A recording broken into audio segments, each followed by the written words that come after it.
Perfect. Just moving on to our final session of the day. It's hard to believe the day is almost over for lunchtime. Hey, Dara, how's it going?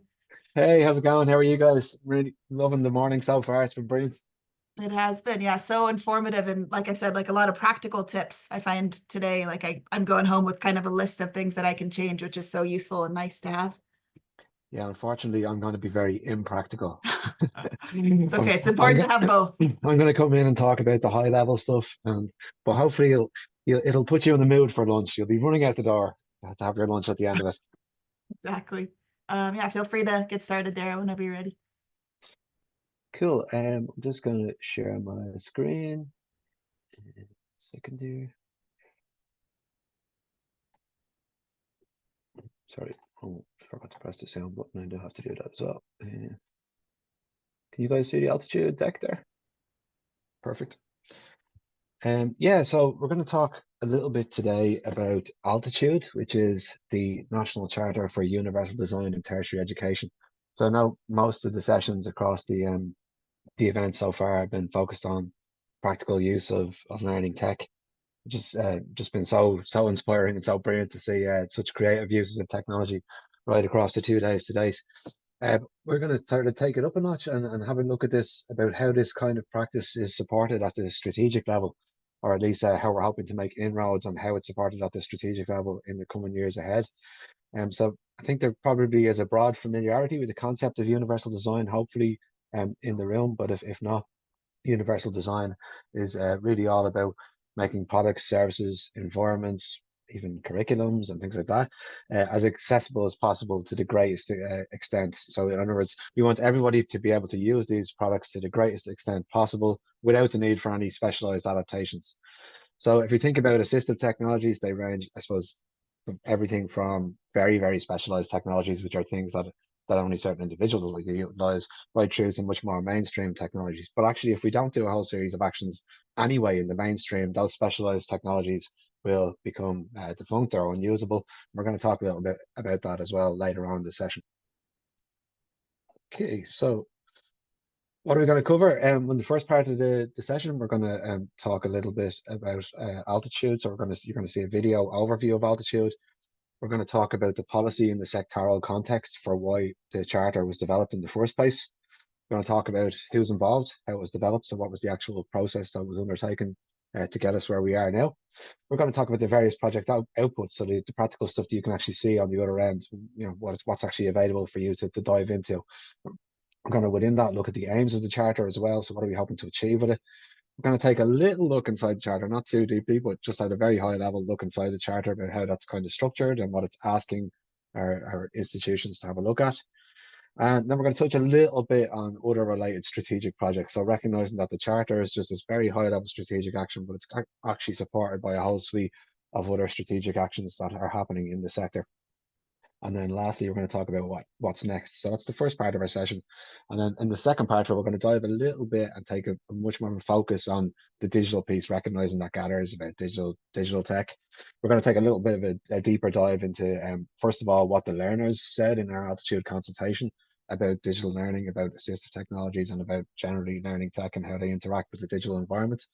And we're going to just take a little bit of a look at the complexity of the ecosystems that we have within our institutions in terms of digital learning and how all of these different things link together. It sounds very complicated, but it's not as complicated as it sounds. I assure you. We'll dive in, and it'll be very straightforward, hopefully.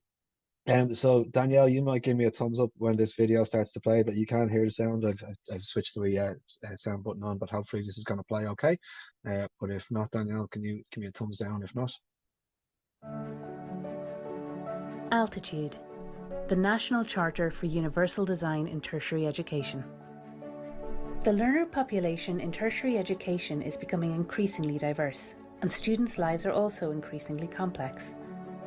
The responsibility on educational institutions to provide equitable access for all is now strongly embedded in Irish legislation, and national tertiary education strategies contain more specific goals to implement a universal design approach.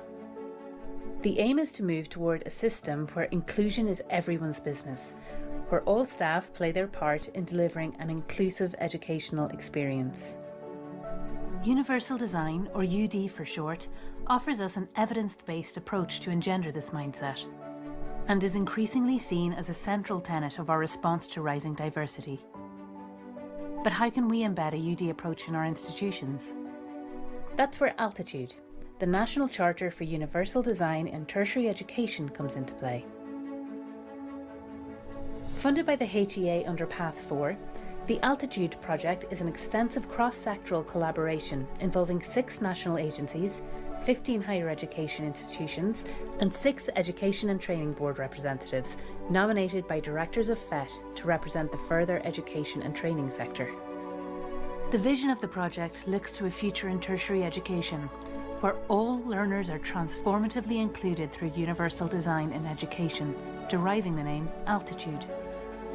It seeks to move us in that direction by supporting HEIs and ETBs to make sustainable progress towards systemically embedding a UD approach, one which places human diversity at the heart of tertiary education design and fosters student success for all learners.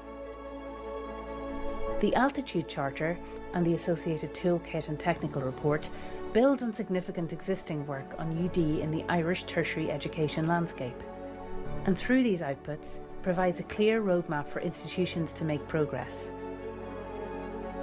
Drawing from national and international literature, the Charter recommends key strategic enablers which institutions should put in place over time to support the sustainable implementation of UD, and proposes collaborative action to work towards goals under 4 key pillars of our institutions: learning, teaching and assessment, support services and social engagement, the physical environment, and the digital environment.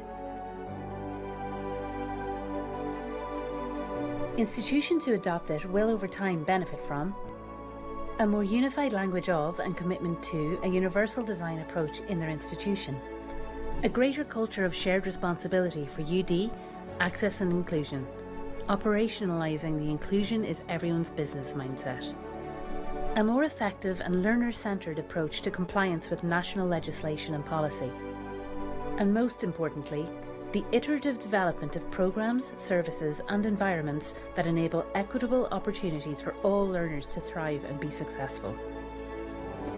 The cross-sectoral development of the AltitUDe Charter represents a landmark moment for the tertiary education sector, signalling its intent to place human diversity at the heart of its design and delivery.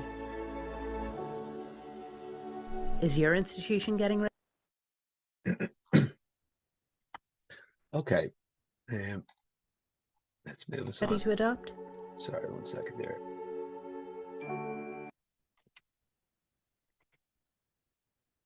Yeah. Okay, that was a bit of an video overview of the charter. So we're going to dive a little bit deeper into a few parts of that. So firstly, the policy context and the sectoral context. Why did we arrive at at deciding as a sector that we need to engage in this work? So first of all, there's the increasing legislative and the policy responsibility for access and inclusion across the institutions. So we know we have the public sector duty, we have a whole suite of legislation around equitable access. We have the United Nations Convention on the Rights of People with Disabilities as well. So that would that's really interesting to see. And then Danielle or Erica, you might keep an eye on the chat and jump in if there's something for me to respond to as well. That would be lovely. The secondly is this kind of tacit concepts that we've had a commitment to within the sector, this idea of inclusion is everyone's business. Now we hear this all the time, this phrase, it's there, and we hear it right from our senior leaders right down to the ground. There's definitely a willingness there for this to happen. But actually what we see is when we look at some research, first of all, we know that there's an awful lot of difficulty operationalizing this. People don't actually know how to do this. How do we make inclusion everyone's business? How does that actually happen? What is the process of cultural change that we need to go through to actually engender this kind of mindset right across our institutions? Because it's not something we can just click our fingers and say, oh, well, now inclusion is everyone's business. There's a process that needs to be go through of evolution to make that happen. Now, we do know from the evidence base that that universal design is very much, there's an evidence base behind that in terms of making that happen. But actually research that AHEAD conducted in partnership with Trinity showed that within Irish institutions, while we have an awful lot of sort of commitment at the policy level to a universal design approach, and an awful lot of evidence of engagement on the ground level, so things like small institutional projects that are focused on building capacity. We have really increased levels of engagement with professional development around universal design, particularly UDL, the sort of teaching and learning strand of universal design. What we also found was that there was a gap at the strategic level of our institutions. So we did an analysis of strategic plans, of ETBs and HEIs, and we also did an analysis of strategic performance agreements, which are like the agreements that those institutions make with the funders to kind of address the strategic goals. What we saw from that level is that universal design didn't appear to a great extent in those, or at least to the extent you might expect, given the policy commitment at the high level and given all this evidence of institutional kind of smaller on the ground focused projects. And really what we saw is that that represents, first of all, a massive risk to sustainability. It represents a real risk that we don't ever get past the sort of champions phase of universal design, where we have these small groups of committed champions sort of driving it forward. And that really we need to look at how do we insert this much more concretely at the strategic level of our institutions to give it that longevity, to give it that drive and the resources that we need to actually make this happen over a long period of time, because culture change is a long game. So we need to have a look at that. So really that's what AltitUDe is trying to address within its work. So we already mentioned this in a video, but just to touch on who's involved, I won't go in depth because we've talked about it, but there is actually 52 individual project members, as in 52 individual people were involved in the development of this project. It was an amazing collaboration. Brilliant to see such a tertiary lens on the collaboration, and also to see national agencies and getting involved in that piece as well. And within there we had, I think it's 15 HEIs, 6 education and training boards, which were actually, they were just the representatives that were nominated by the FET Directors Forum to represent the whole sector. So they actually represented the whole of the ETB sector as well. And then 6 national agencies involved. So AHEAD was the lead collaborator. The lead partner on the project was Atlantic Technological University, but we had a really rich collaboration from right across the country involved in its development. So the vision of the AltitUDe project, as we went through in the video, is where all learners are transformatively included through universal design and education. So that's where to see a place where universal design is a much more commonplace part of the feature of our institutions, and how we think about the design of anything in our institutions, and particularly about using those kind of cycles of review and update of anything we do in our institutions, whether that be updating a building design, or whether that be updating our VLE, whether that be updating our policies and procedures around admissions or anything else. So that's the kind of the place that we want to get to. And the mission of the project is to make sustainable progress towards that. And I suppose this is it's gone through the video already, so I won't go through the whole piece here, but it's the sustainable progress here is actually the key part of this. We're not expecting this with this charter that we transform overnight. Actually, we're much more committed within this to a process of slow, iterative transformation that involves the whole institution, and recognizing the time and commitment that takes for it to happen. So it's very much that place of prioritizing slow, iterative transformation over kind of unsustainable attempts to transform practice in a very short period of time. So the project outputs, there's 3 key outputs. One is the charter itself. So the charter is like the very high level document. It contains high level strategic goals under the pillars, contains what institutions who are considering adopting need to commit to in terms of the development of a working group and stuff, and we'll go through that in a minute. So that's the very high level document. It's quite short. The second piece, which I'm delighted to say is going to actually be launched, is going to be launched on Thursday as part of the UCD University for All Symposium, is an accompanying implementation toolkit. So this is much more down to the practical level. It includes self-review tools for institutions, it includes statements across the pillars that people can rate themselves on and actually see where they're strong and where they maybe have areas for improvement on. So that's a much more practical toolkit, and that's the sort of on the ground piece where people will be engaging in very much right across the institution.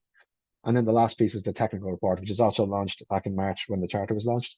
So the technical report is basically the evidence base for the charter, the evidence base for universal design overall. And it also talks about the process of development. So it gives the methodology for how the charter was actually developed, and gives, I suppose, builds the trust that the charter is built on a very strong evidence base.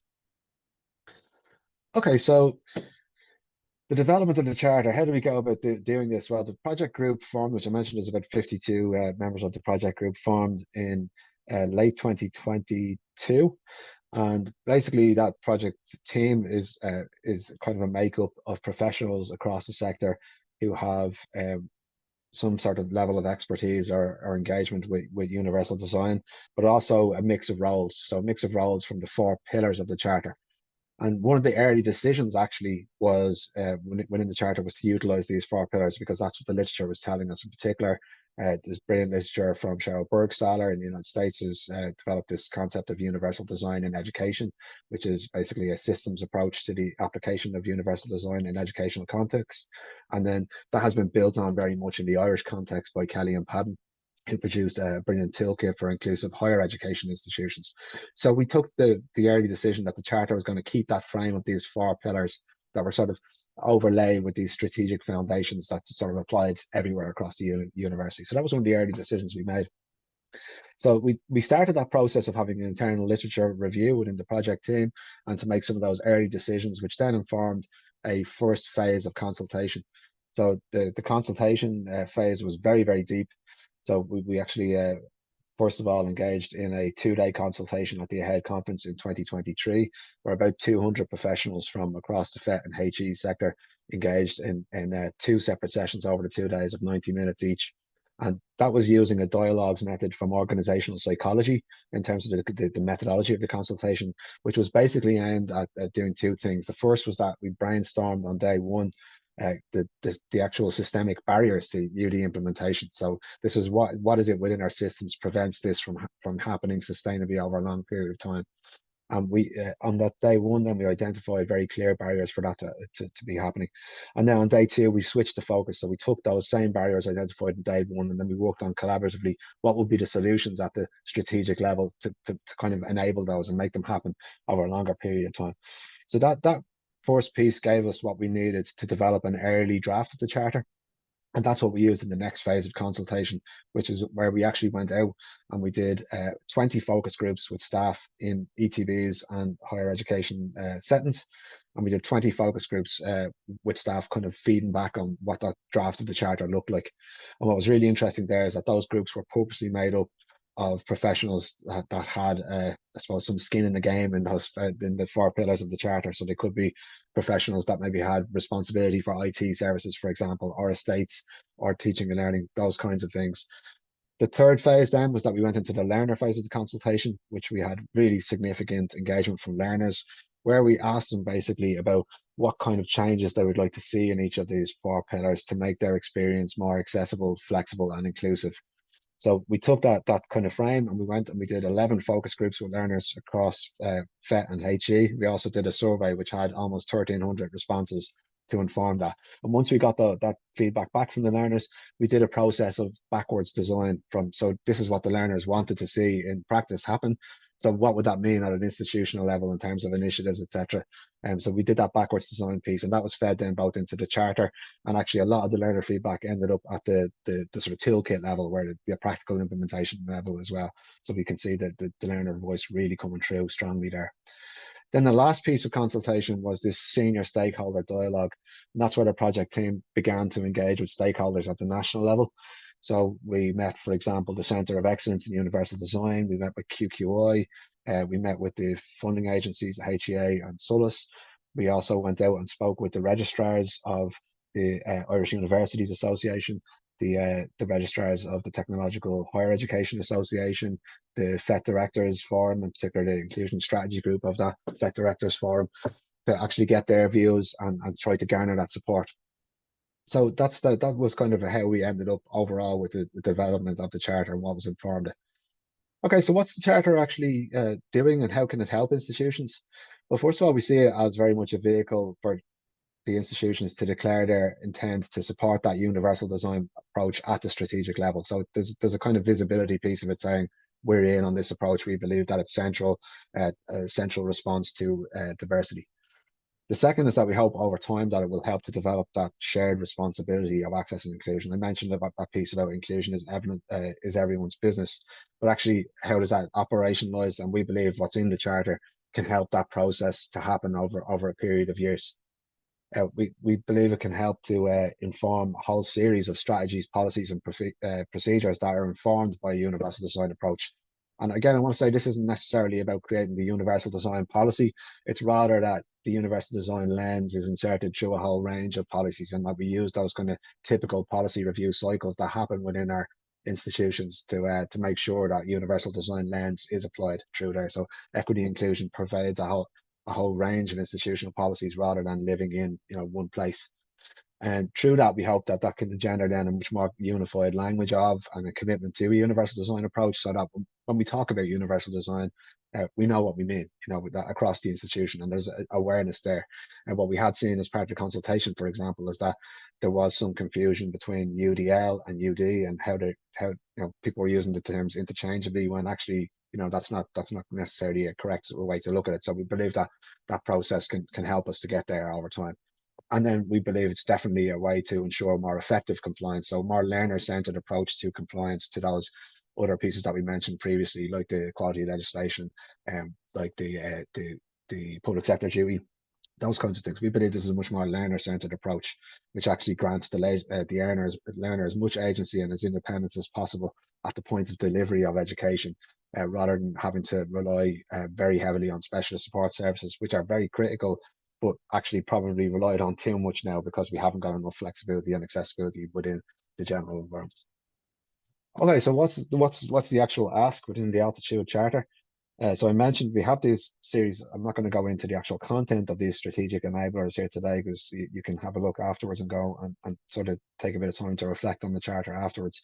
But basically what it's doing is it's committing these institutions to set up an institutional structure, so a committee or working group structure.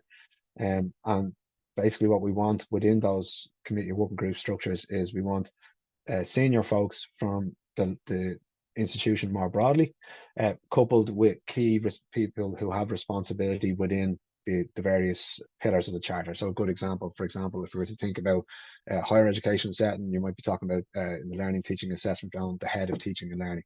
In the supports and services, the head of student services, maybe the head of the access or disability service, those kinds of things. In the physical environment, head of estates. In the digital environment, head of IT services, those who manage the VLE, those kinds of people. And we've made that very adaptable for institutions, because obviously the culture of these institutions is very different, and especially because this is a tertiary project, that with the culture between ETBs and HEIs is very different. So that's been very adaptable in how we've approached who's on the committee, but we've given some guidance within that about who might be suitable. So their job, I suppose, over time is to develop these strategic enablers, and then the strategic enablers are much more at the whole level of the university, so they apply to everybody. But it's also to work with colleagues inside their own pillar to advance, more specific pillar-based goals and actions that relate to those individual pillars. And really, the whole purpose of this group is to engender much more collaborative effort across and between the pillars around the universal design agenda, and actually to say that this is your responsibility. We hope to devolve that responsibility that way. And we need to recognize that these are very complicated, interconnected ecosystems our institutions are, and that without that collaborative effort happening, that things are not going to sing and dance in the way that they need to together, and that we really need that sort of cohesion for this to happen. Okay, so just some key points about the charter. First of all, it's developed very much by the sector for the sector. So it's been a very much a collaborative development that was driven by the sector. This actually came from a session hosted by AHEAD, the IUA, and THEA, which is a kind of a think-in hackathon session that happened in the summer of 2022, which identified the need for this charter collaboratively. This is something that came up from the discussions within this hackathon series of events that we had over that summer. So it's very much led by the sector. It's not a top-down initiative coming from the HEA or SOLAS, although it does very much align with some of the strategic aims of those bodies, that it is very much created by the sector themselves. It seeks very much to build on existing initiatives. So this is not an attempt to throw the baby out with the bathwater and say we need to start again and all the. Actually, what it's doing is we know we have a whole series of initiatives around access and inclusion and universal design. A lot of really great work happening, but actually the core aim of this is to build greater coherence and better cohesion across these initiatives, and to kind of connect the dots between them in a much more strategic way. As I mentioned previously, it very much prioritizes that iterative transformation over time, slow and steady progress. So it's recognizing that different people are at different parts of the journey, and that really what it's doing is asking people to commit to making progress over time and working together on these issues. It's not replacing those existing frameworks. So I mentioned, like, we've had a lot of work done on UDL, for example, a lot of work done on universal design and accessibility. It's most definitely not seeking to replace those frameworks to say this is now the new framework. Actually, it's more about strategically embedding them. So it's how do we insert them at the strategic level. It's not necessarily either about creating a new function. Like, it's not asking for us to create the universal design office in our institutions in a way that's kind of anathema to the charter. It's actually about collaboration between the key existing functions on UD. So it's about asking those key heads of services to put their UD specs on, if you like, and look at their own responsibilities and their own services through that lens. And it's very much a commitment to the journey and not the destination. So, as I said, there is that recognition that people have different strengths and different areas for improvement, and that between collaborative effort within the institutions, we can make progress and make slow and steady progress. And it's not saying that you have to have your institution UD'd by 2028, something which would be completely impossible in the first place, anybody. And lastly, just to say that AHEAD is very much made a strategic commitment ourselves to supporting this work. So the kind of softer supports that the institutions will require in terms of, those pieces around community and professional development, we've actually have some very clear actions in our own strategic plan to support ETBs and HEIs, where, and this kind of softer national supports over time. So in terms of the strategic developments that sort of complement AltitUDe, so it's really important to recognize that this isn't happening in its own little silo, that this is actually part of a much wider collaborative effort right across the sector. So there is, for example, under the Path 4 stream of funding, which is what AltitUDe was funded under, it's a HEA piece of funding. There was also 2 other national projects that were very focused on universal design and accessibility, which are available for the tertiary sector. And that's one is a module for leaders, which is due to be launched in September. So that's a very short, bite-sized module for leaders aimed at kind of informing them of what they need to know and how they can support the UD agenda in their institutions. And the second was the development of a web accessibility statement for the tertiary sector. So this is a relatively new responsibility. In the last, I think it's 2020, it came into play that all of our institutions have to have a web accessibility statement, and it has a certain amount of bounds about what needs to be in that statement. And, for example, it needs to include a place where users can actually highlight issues and go for redress around those issues, things like that. So those other projects are really helpful in terms of supporting AltitUDe. The others, these very significant professional development courses that are out there, in particular the 2 coordinated by AHEAD and UCD around UDL, which is the UDL badge, which I'm sure many of you will be familiar with, has had almost over 4,000 professionals engage in that over its lifespan. But we're also launching nationally on Thursday a new badge called UD Beyond the Classroom, which is looking at folks who are in non-classroom based roles, so very much aimed at other pillars of the charter. And we hope that will be available for, it will be available to do the sort of MOOC style rollout in October this year. So again, it'll be that 25 hours over 10 weeks running alongside the UDL badge. So it'll be like 2 streams, if you like. You can choose to do the UDL piece if you're in the teaching and learning space, or you can choose to do UD Beyond the Classroom if you're in another role. We also have a whole suite of ARC courses, which Danielle is I'm sure you all know Danielle at this way. She's providing this gather, and she's very much responsible for a lot of this. But she oversees the ARC ecosystem in AHEAD, which is a series of bite-sized e-learning courses that address lots of different areas. But over time, we also intend to expand ARC to address some of the other areas of the charter that aren't necessarily covered by the courses so far. We also have this national recognition piece. So AHEAD and UCD have collaborated to develop the John Kelly Awards, which recognises both individual application of universal design for learning currently, and also the strategic application of UDL as sort of aimed at institutions. But actually, over time, our intention is to develop those awards to align more strategically with the charter. So there will be awards for other folks in other pillars, for example. We also have a whole range of networking events annually. So the AHEAD conference is there. We have the likes of the UCD for All Symposium that's happening on Thursday. We have the likes of the ATU's UDL conference, and also one that takes place in Maynooth. So we have lots of spaces now where we can come together to engage in this as professionals across the sector who are committed to this approach. And then we have a whole series of emerging research that's coming along stream as well. Okay, so what's next with the charter? So first of all, what you can do, I suppose, one is to encourage strategic dialogue in your institution. So we very much launched the charter right now as a conversation starting piece. So you're not in a place now where you can formally adopt the charter. In other words, there's no formal process at the national level as of yet for that to happen. But we are encouraging institutions to begin to engage in strategic dialogue at the senior levels of their institution. What would this mean if we were to look like? What would the institutional structure look like? Who would be involved? So one of our next steps as a project team is that we actually are developing a senior stakeholder group to inform what the formal process looks like. So in other words, what national agencies, if any, are involved, what do institutions actually have to do to formally adopt it. So we're just in the process of finalising the terms of reference for that group at the moment, and we hope the adoption process, if indeed that's the way we end up going, will be available in early 2025. As I mentioned, the toolkit supporting implementation is actually going to be released on Thursday, so that's absolutely fantastic news.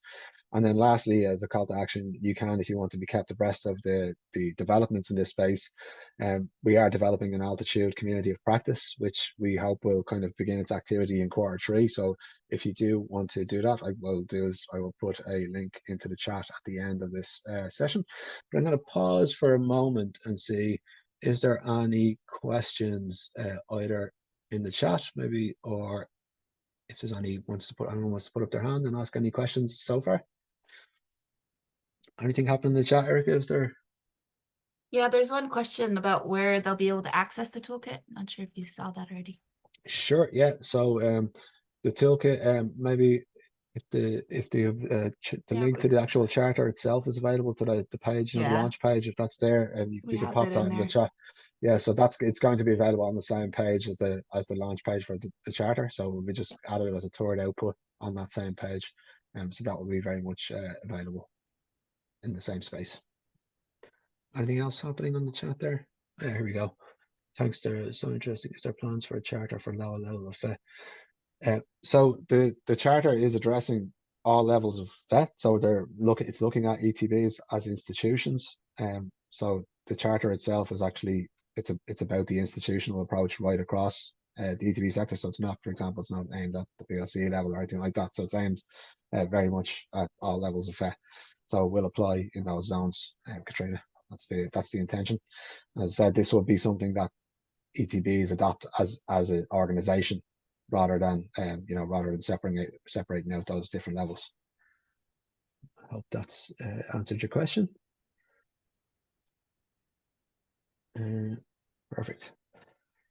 Okay, I know we're kind of coming up. I don't want to be keeping you over time, so what I'll do is I'm just going to dive in a little bit, because this is very much learning tech focused, digital learning focused. I just thought we might have a little bit of a look at the sort of digital aspects of the charter, and maybe it might just be a way of introducing how complex these ecosystems are in our institutions and why we need to take this kind of strategic approach. And so say this is the first time trying this, so let's see how it plays out. So firstly, to touch on some of the learner feedback across the four pillars, that, because I know people are most interested in what learners have today, and they're really the reason we do all of this work. So I thought it'd be nice just to touch on a little bit of that stuff first. So firstly, in terms of what the learner said about the teaching and learning pillar, this is the stuff that relates very much to digital learning. I've pulled this out for the purposes of Gather, just to give you an idea of where people interact in a digital context. So firstly, very strongly coming out was this need for a hybrid approach, and more specifically, actually, there was a big calls for the recording of content where possible. So what people said is that, the learners were basically saying, our lives are becoming increasingly complex. We're having to travel long distances. We have caring responsibilities. I have to work maybe alongside my studies. Why can't I have access to a recording of class? Or why can't I have access to be able to engage in a live class? From home or whatever it might be, to work my studies more around my life. And they were very reasonable about it. It wasn't like this kind of unreasonable kind of thing that everything necessary should be online or everything should be this, but it was just to say, look, where can we introduce more flexibility to recognize that the learners' lives are so complex, they've got so much going on in their lives, and so many difficulties they have there in terms of housing, financial difficulties, everything else, and indeed from the disability context, managing illness, for example. That can we introduce more flexibility as appropriate? We recognize that not all learning activities may be suitable for this, but we want to see more of that happen over time. So that's something you'll very much see reflected in the toolkit, I think. We also looked at things like accessible materials in advance. So very simple actions like can we have slides or notes for our class put up before the class so that we can download them. We can either review them so we know what's coming, or indeed if we need live in the class to make our own amendments visually to say a slide deck, for example, that people can do that if they want, and they can have a way to explore that. And obviously accessibility was a feature of that piece around the materials as well, the digital accessibility of them. And then easy access to schedules at the start of the year. So just really simple stuff around just clarity. The whole clarity piece of like, when am I going to be asked to do what so I can manage my life? Learners were saying it's not as easy as you would think to actually have a very clear schedule of what's going to be ahead of you for the semester. For example, when are my deadlines due for assignments and things like that. So a kind of simple place where all of that could be pulled together, in an online context, in a digital context, was really something that the learners wanted. One of the things that slightly surprised me a little bit was actually how strongly the piece around digital communications came out. Like, learners are swimming in communication from their institutions from all different sides. So they might have pieces coming in about from learner support context. They might have survey requests coming in from different projects that are being circulated around. They might have notices about parking on campus or about works being done, about all these kinds of things. And what we kind of found from learners was that basically what was happening is they weren't paying attention to any of it because it was just too much, and actually what was tending to happen was that a lot of the core academic notices that they actually really needed for their programs were getting lost in the morass of that. So it was something there about like, how do we actually manage the load on communications and make sure learners are, that there is an appropriate level of communication, and there's appropriate kind of siphoning of those communications into different zones. So the critical stuff is definitely going to get to learners, where maybe there's some sort of digest kind of format for other communications that allow learners to pick and choose what they want to engage with a little bit more. The whole piece around access to core texts, and I put accessible digital core texts, but actually digital core text was the big piece that came in there, and that was like recognition that if the academic staff or the teaching staff and the libraries aren't engaging together to ensure that core texts for the programs are not available in the library, that's a massive disadvantage to some learners, maybe learners who can't afford to buy core texts, or indeed if there's, for example, only 3 or 4 paper copies of a core text, and it's very much a case of who gets there first sort of situation. So that came through quite strongly as well. From the physical environment, not as much as you'd expect around digital learning, but we did find a number of pieces. There was certainly a piece around wayfinding, about how do I find my way around the campus. The introduction of wayfinding apps was strongly supported by learners, that if you have, particularly in places where you have big campuses, that if there is a way to have digital navigation tools that help you find what you need to find, and that things were actually clearly signposted there. For example, accessible parking spaces were part of the filtering that you could use. Things like study spaces, those kind of things, where you could easily identify where there was spaces for those things to happen. That would be most welcome for learners. And then lots from the digital pillar, which you might expect. So one was quite simple stuff in many cases, like mobile access to the VLE. Like, is there a good app to engage with the VLE, or is even the website itself very mobile responsive and easy to navigate? A lot of learners are using that technology to actually engage in their studies. So it's really important that we consider that when we're selecting a VLE. Things like accessible websites, platforms, admission forms, like, so the digital accessibility piece came through quite strongly here, that I can't engage with these things with my technologies as it stands. So this is something that needs to be considered. Looking at things about how we access IT supports. So first of all, the availability of IT supports more generally for learners was highlighted, but also there was a particular focus there for learners who might engage in studies that wouldn't be a typical part. Maybe they engage in a night course, for example, who wouldn't be there as when most of the administrative and professional staff are in the house. So how do they access support? If they're out of our support, is there a way that they can engage in some kind of supports when they need them? A whole piece around engaging students in the process of selecting products, particularly very important products like the VLE, like the virtual learning environment. So that whole piece around engaging students maybe in the auditing of those platforms, so that they can inform future updates, or indeed if there's new ones, if there's new pieces being procured, that they can be involved in that selection process. And then more generally, just student and staff training. So the learners very much highlighted the need for training for both staff and for both themselves, in terms of using the VLE, in terms of maximizing efficient use of like assistive technologies and indeed other learning technologies as well. And also they recognized that this was critical for the staff to understand too. Like there was an awful lot of people sort of who said, like, you know, my teacher can't use the basic IT teaching tools, and that's actually causing a lot of difficulty for us as learners on the other end. So to kind of hone it down, I just wanted to kind of introduce the kind of complexity of our ecosystems a little bit and see why is this kind of charter approach needed to engender this collaboration, and why is that actually important? So I just thought I'd take the AT example, which since we're at Gather here today, and sort of highlight like how these different connections are sort of introduce each other, or sort of interplay with each other, should I say. So just as a starting point, you know, most learners, okay, if they don't find, they'll either find AT themselves and be engaging with it just through their own research, but a lot of them will engage with some sort of learner support service or disability support service to engage with that. So I suppose if some considerations there, first of all, do they have access to the service? There's an awful lot of reasons why they might not be able to access service. For example, we know there's a big barrier to disability support services in terms of access with the medical evidence disability that's required for registration in many places. I mentioned that the out of hours access already with IT services, that also applies to our learning support services. So how do learners who might not typically be in the building when the rest of professional services are there to actually gain access to that? So looking at how flexible is our access to those support services in the first place, and then obviously within the services, do we have the staff you know, who are appropriately trained to then work with the students to first of all select the appropriate AT, and indeed to train them up to ensure that they maximize efficient use.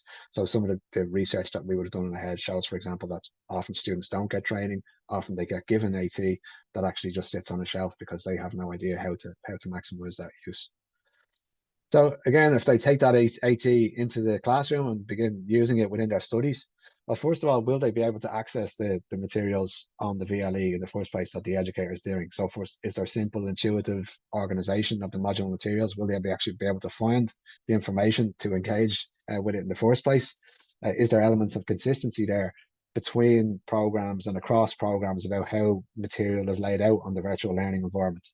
Is there a practical understanding within the teaching staff of digital accessibility? So for example, if you have given some absolutely fantastic tool which helps you as a literacy aid to engage with digital materials, but some lecturers saving it as a PDF in a very inaccessible format of PDF, then they're not going to be able to leverage those tools at all. So they're going to be in the same place as if they won't. And then the lecturers, of course, are going to need the time to engage in professional development, to apply that practice and to grow in that practice over time as well. Jumping back over to services then, of course, we have the piece around core text, which is mentioned very strongly by the learners. So is there engagement between the library services and the teaching staff to identify what those core texts are and to ensure that they're procured in an accessible format in the first place, so that learners don't have to go through hoops to get the core text that they need in the format that they want it to, that it's just there as a standard piece for all programs. And that requires quite deep engagement between library services and our teaching staff to make that happen. And indeed between library services and other functions like procurement and things like that. And then looking up another level up above again is the platforms piece around that those who kind of select platforms in terms of our virtual learning environments, who update them, who have that responsibility for them. Is there collaboration there between those folks and others in the institution to ensure that, first of all, that there's action to promote consistent VLE use, so there is some guidance and you know, boundaries on what you should and shouldn't do as an academic staff or a teaching staff member in terms of presenting your materials. So, for example, are they laid out weeks, or like are all done in the same fashion like that? Is there iconography used to identify different types of content? Those types of things that can all help to learners to navigate systems very easy. Are these systems compliant with the Web Content Accessibility Guidelines? Are they student friendly? Is there appropriate accessibility tools available and baked into the system in the first place? There's a kind of just one piece. AT is quite a niche piece in a way, but actually, like, you can see how interconnected this environment is, and that it all falls down if all of these actions aren't working and singing and dancing in collaboration. And that's really where AltitUDe comes in.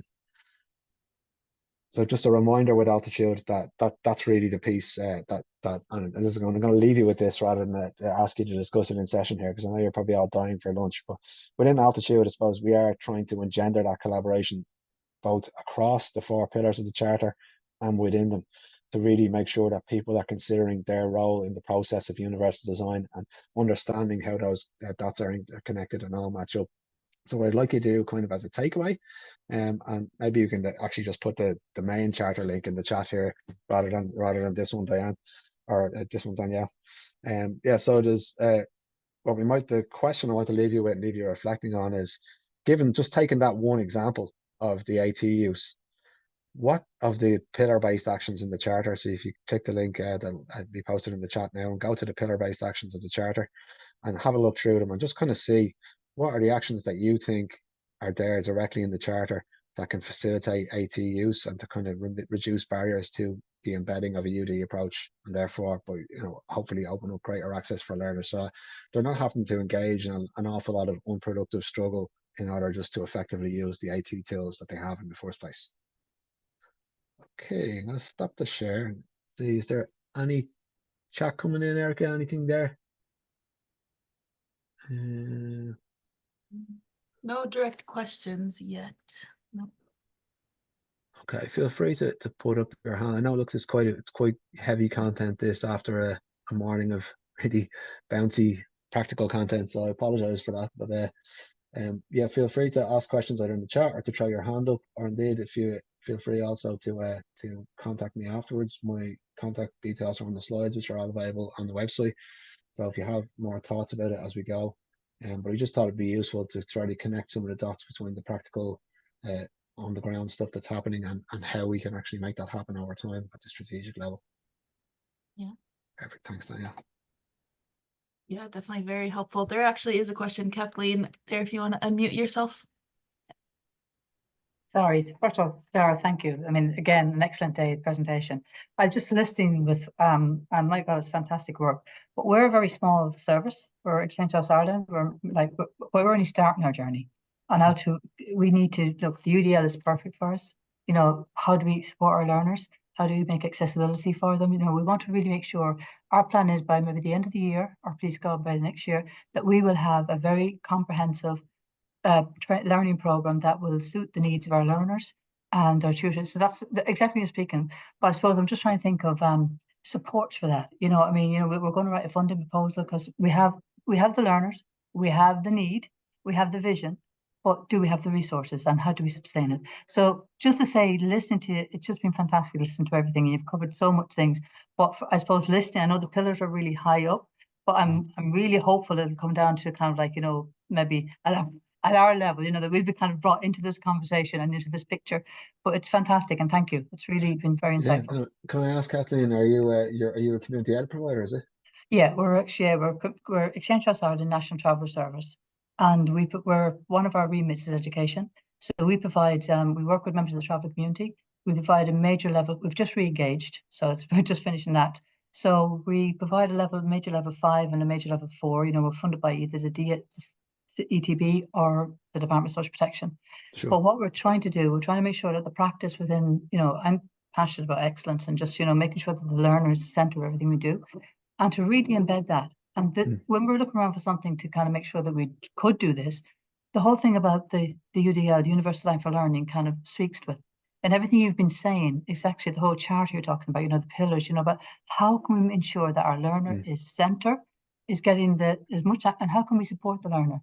And the whole thing about like assistive therapy, some of them have like there's different needs in our learners. Some maybe have to, you said there's versatile in our learners. So we're trying to make sure that we can provide excellent educational services to our learners, that they will leave here and be able to progress. And this seems to be the format, but we're just kind of starting to get an understanding of it, Totally, yeah. And we're not green about this either in terms of like we understand this is going to need resources and national support for it to happen. So there's a few things happening. One is on an initial phase, we're meeting with the Irish Universities Association, the Technological Higher Education Association, and Education Training Boards Ireland very shortly to form a budget ask. So that will go in pre-budget submissions. I can't say anything about what that will look like just yet because we have to engage in those conversations. But the other piece that we're doing is the adoption group that I mentioned, the sort of the formal process of adoption, which would be available to ETBs and HEIs. So we're going to develop that process, but as part of that, we're engaging national agencies in that conversation about what's required from their their end, because what we see is that if we're asking institutions to basically signpost universal design practice right across their full range of strategies and policies, we actually want the same for our national agencies. So that means when funding streams are coming on board and criteria has been set for those funding streams, that's one of our core asks around that.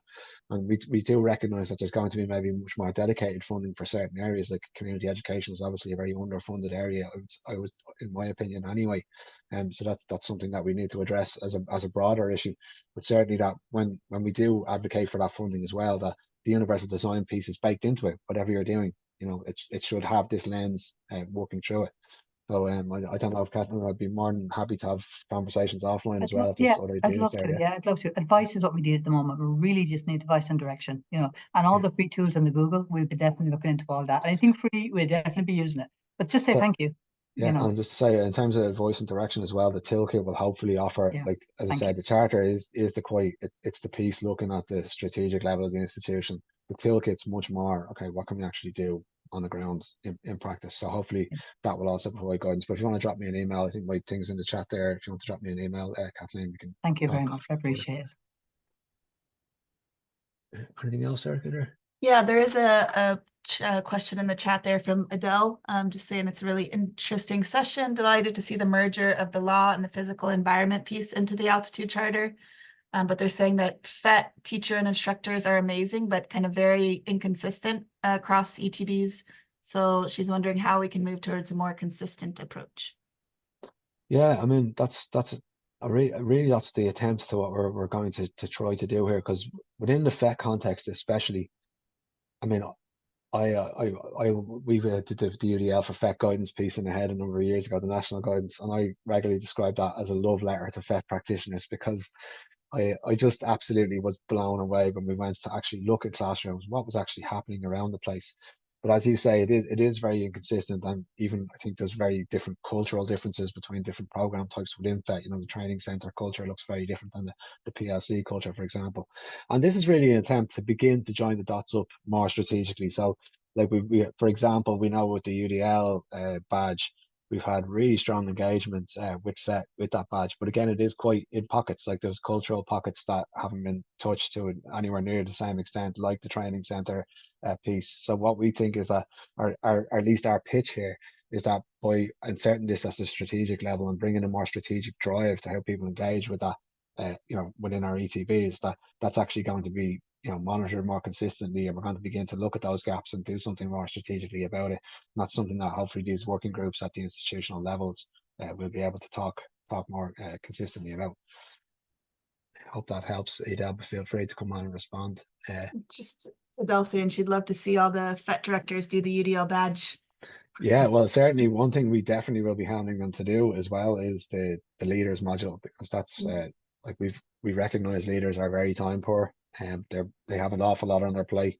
Looking at the universal design agenda is just one of those things, but at the very least we would hope that all of them will engage with the much shorter leaders module, which is aimed to be at about 2 hours of length. So that's hopefully coming in September. Well, it's actually fine. The development is more or less finalized, but it'll be launched formally early September. I think there was another one about the UD Beyond there. So Annie had asked there, do you think the UD Beyond the Classroom badge will be put online to view?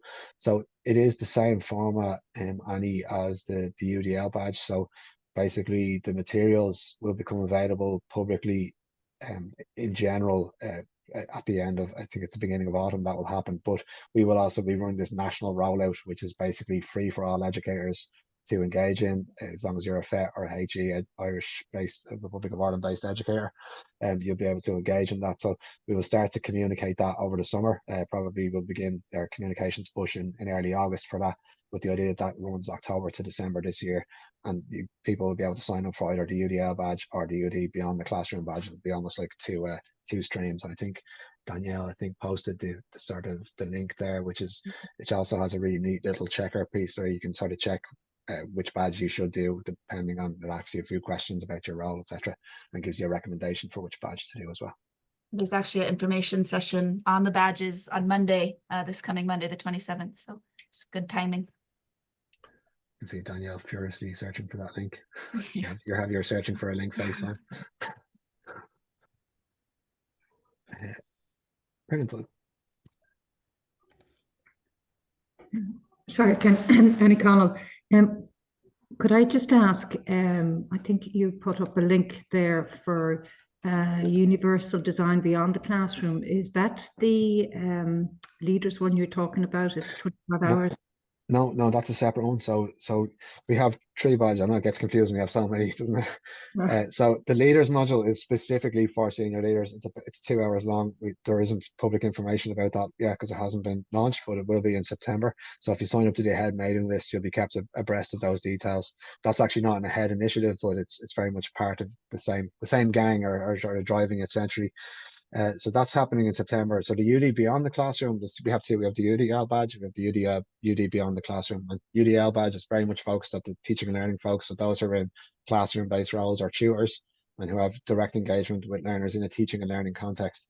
Whereas beyond the classroom is basically for all other professionals within the sector. So those who are engaged in maybe student supports, or they're engaged in administrative roles like admissions or libraries or estates or anything like that. Maybe in a higher ed context, it might be, for example, the international officers could engage with that.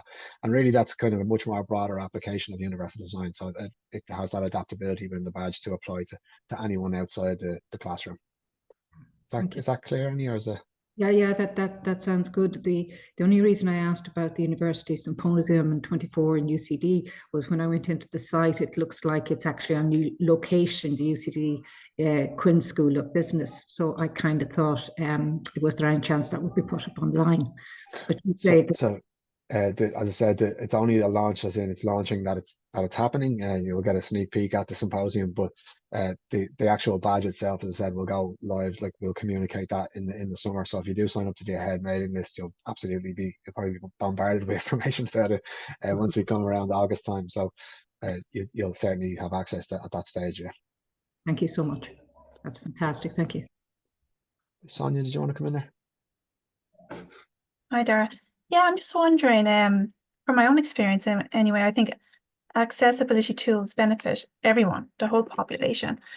But I'm just wondering, have there been studies about, percentages of students in these institutions that, like, what are their numbers?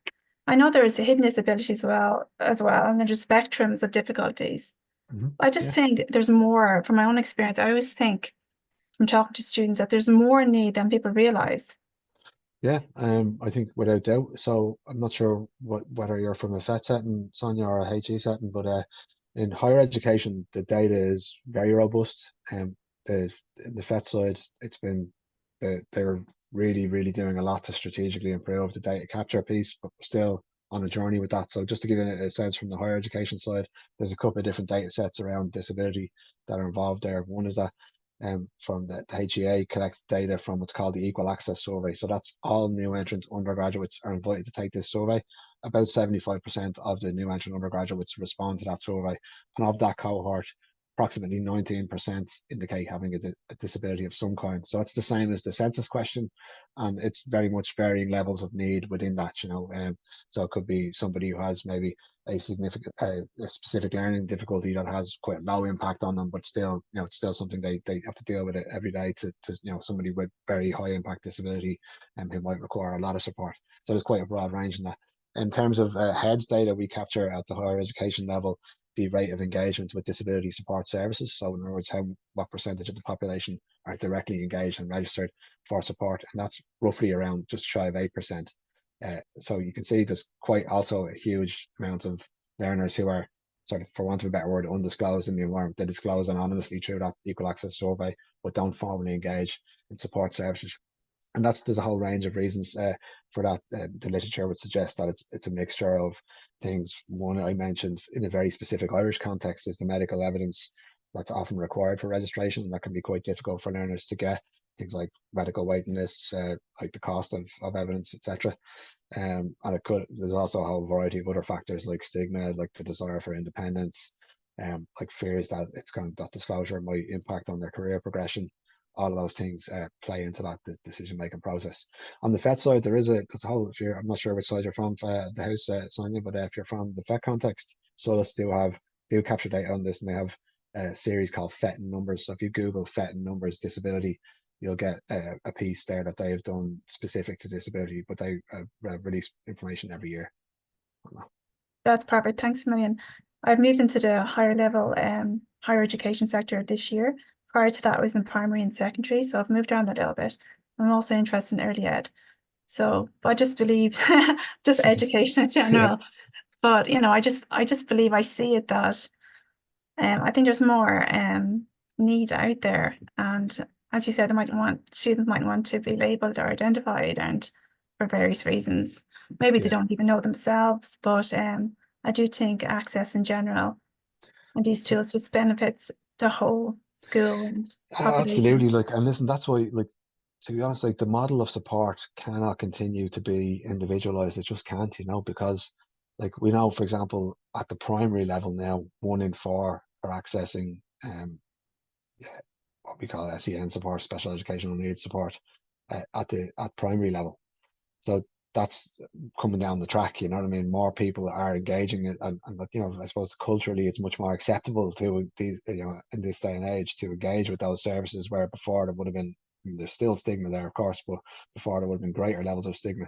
So we're seeing greater engagement with services at the primary level, and that will obviously come to us in the years ahead. So we're going to see increased levels of engagement at that. But my view is that we need to address this much more seriously at the point of delivery, you know, through flexible design of the mainstream learning experience. And yes, we will always need specialized services, but really we should be trying as much as possible to reduce barriers at the point of delivery, because that you can't have an individualized services that address a quarter of the population. It's just not feasible, you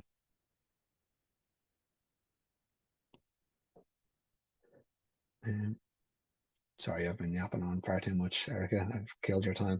Oh, you're fine. The perfect segue into lunch. I mean, everything's a perfect segue into lunch.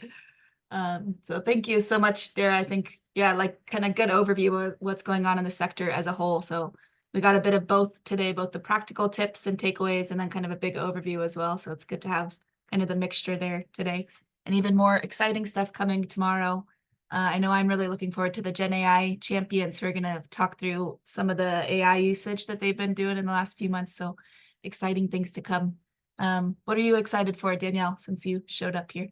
Yeah, so last day tomorrow. Oh my gosh, it's flown. One of the ones I'm really looking forward to is the panel at 10 a.m. I believe you're moderating it, Erica. Who, me? With 10 a.m. there's a panel, a chat with AT specialists, people who are kind of working on the ground and, you know, doing bits there, and I'm really looking forward to it. There's a couple of short practical demonstrations on specific technology tomorrow as well, some for dyslexia and others then as well. So it's looking like a really, really good last day, and yeah, I'm looking forward to it. Hard to believe the last day's here already tomorrow. I know. Oh Flew my by. goodness. And lots of practical tips and good takeaways, I think too. So yeah, it's been good. I hope you all enjoy your lunch, and we'll see you tomorrow. Same link, same time. The recordings will be made available, maybe not today, but within the next couple of weeks, they'll be available online. So thanks so much for attending, everyone, and we'll see you tomorrow at 9:30. Thanks, everyone, and thanks so much to our captioner, Judith, and everyone for engaging. Thank you.